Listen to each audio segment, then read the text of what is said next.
We are going.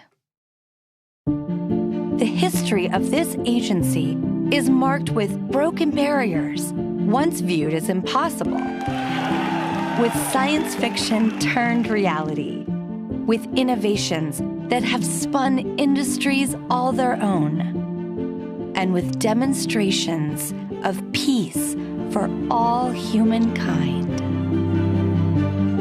We soar in the skies of our home planet. We maintain a human presence just outside of gravity, and we touch points all across the solar system and beyond. We're going back to the moon, and this is why. The moon is a treasure trove of science. It holds opportunities for us to make discoveries about our home planet, about our sun, and about our solar system. The wealth of knowledge to be gleaned from the moon will inspire a new generation of thought and action.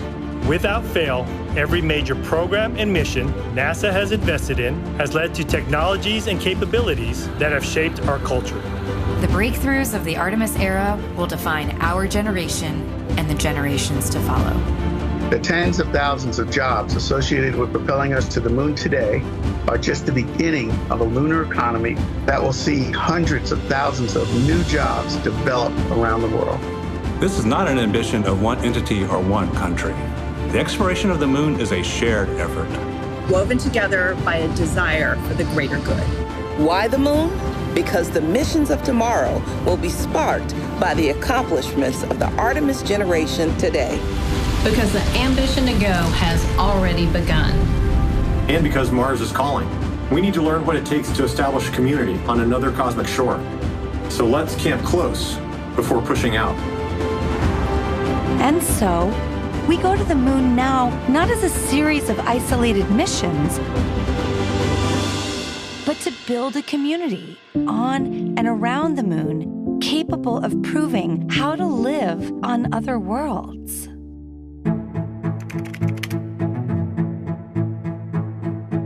We'll use the lessons from more than 50 years of peaceful exploration to send a new generation to the lunar surface to stay. We will anchor our efforts on the lunar South Pole to establish the Artemis Base Camp, positioning us for long-term science and exploration of the lunar surface. We will prove what it takes to assemble a complex ship in deep space. We will perfect descending down to and returning from a distant surface. We will learn how humans can survive and thrive in a partial gravity environment. With improved spacesuit designs, mobile habitats, and with reconnaissance robots pre-positioning and relocating supplies. We will learn how to utilize the resources we find on these other worlds, starting with finding water ice and purifying it to drinkable water. And refining that into hydrogen for fuel and oxygen to breathe. We will establish fission power plants on the surface of the moon capable of supporting a growing community of efforts. And we will expand the logistics supply chain to enable commercial and international partners to resupply and refuel deep space outposts. None of this is simple or easy, but nothing in our history ever has been. The Eagle has landed. You got a bunch of guys about to turn blue. We're breathing again. Thanks a lot.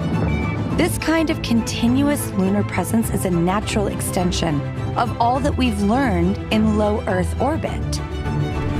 And what we will accomplish there will ensure the monumental missions to Mars are within reach.